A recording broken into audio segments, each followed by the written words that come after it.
This is Tabula Rasa reviewing another comic.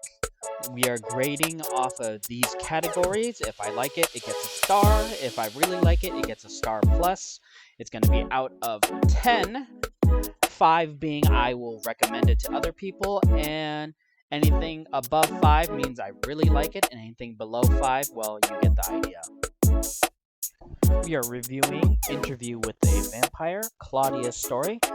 Story originally by Anne Rice, art and adaptation by Ashley Marie Witter, published by Yen Press in 2012. Anne Rice in a manga?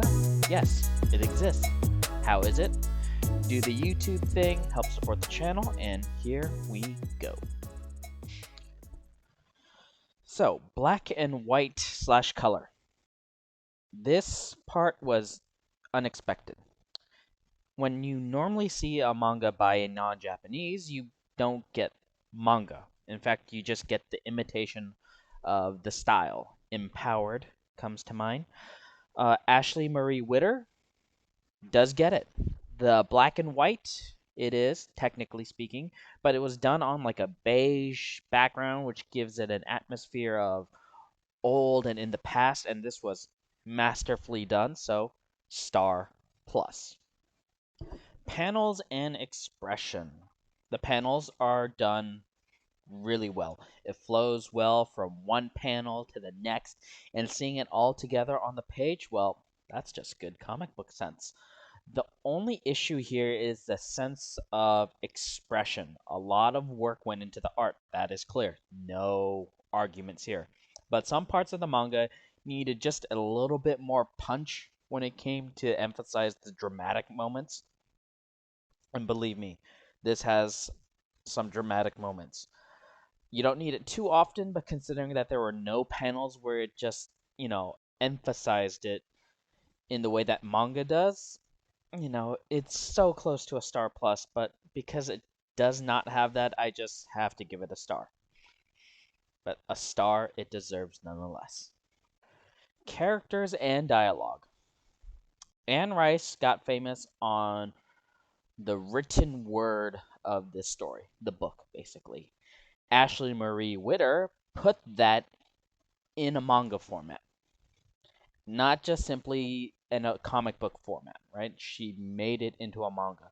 So Ashley Marie Witter deserves praise for doing that. It is not an easy task to do an adaptation of a famous book, right? If it wasn't, you'd see a lot more artists trying to do it, but they don't. You'd see a lot more writers trying to do it, but again, they don't. I don't know how well it lives up to the book because I have not read Interview with a Vampire. But I do know that this was well done because you don't, write a book that became very popular, make an adaptation with it without, especially a good adaptation, without putting in the proper dialogue and the character development, which this has. Lestat, Louis, Claudia, all their interactions, yep, I'm here for it. I can see why the original book got popular. Hell, this is practically perfect for the shoujo manga genre. So, yes, star. Theme and execution. Love, betrayal, expectations, family, power dynamics. These themes and more play such a huge role in the story and how it shapes it, and the interactions between our characters and showcasing these themes.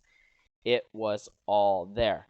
But because it was an adaptation, some things, most definitely likely, may have not been done to its best ability. But what we got deserves a star minimum. Like I said, I haven't read the book, so, it's a big book. But what we got, from what I can see from the manga, very well done. Star minimum. I'll argue this all day. Plot and execution. So, it's about Claudia's story from the Anne Rice novel. And we see the struggles, however brief, within the manga, because it felt brief. And it was great. Although the briefness does mess with the execution of it, right? It is just my opinion, right? But that if this story was expanded to maybe 2 or 3 volumes, it would have came out more polished, give it room to, grow naturally from the story. But I have a feeling that for this adaptation that just wasn't in the card, I'm pretty sure Anne Rice isn't a huge fan of the medium of comics, much less manga.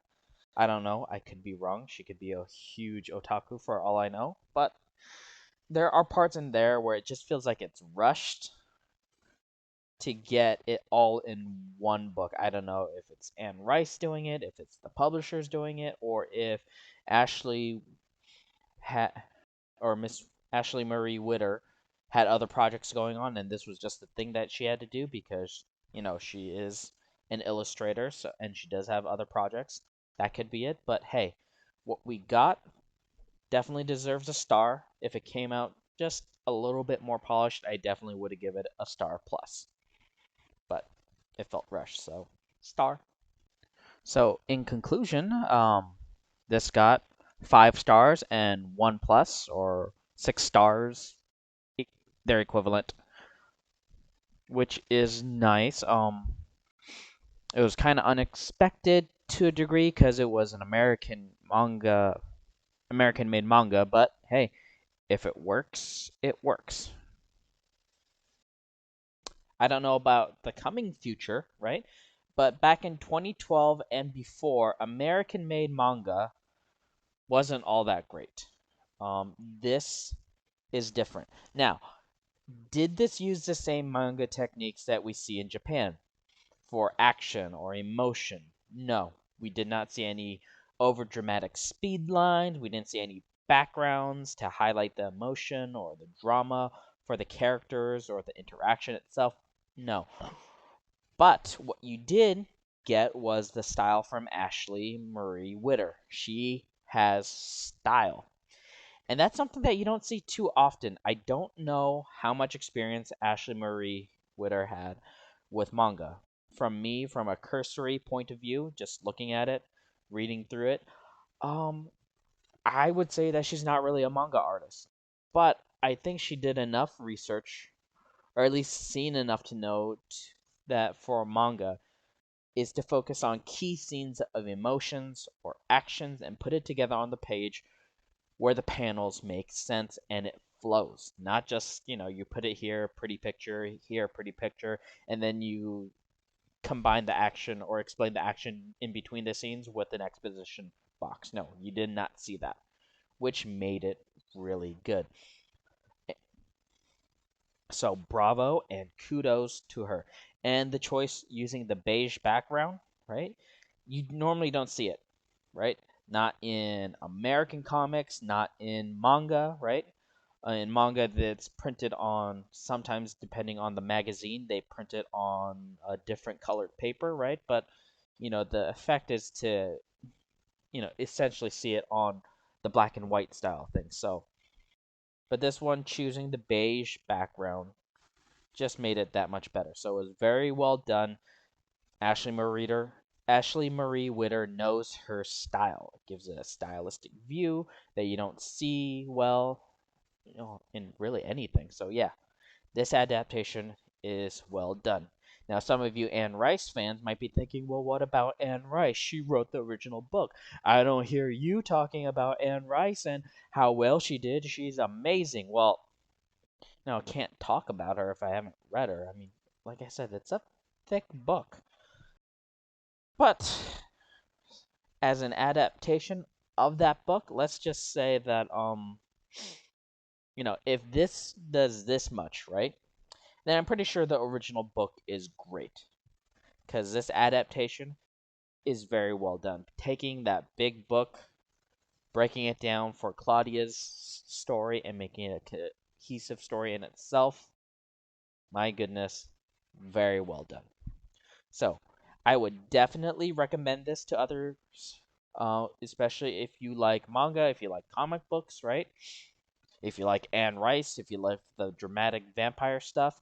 7 stars definitely. And if you do have Comixology Unlimited, not sponsored by the way, this should be on your reading list, especially if you love the dramatic vampire-y stuff. This has been Tabula Rasa reviewing Interview with a Vampire, Claudia's story. If you enjoyed this content, do the YouTube thing, like, subscribe, hit the bell, all that fun stuff. It does help the channel. I hope you enjoyed this review and hope you are having a good day or evening, depending on when you hear it. Ciao, everybody.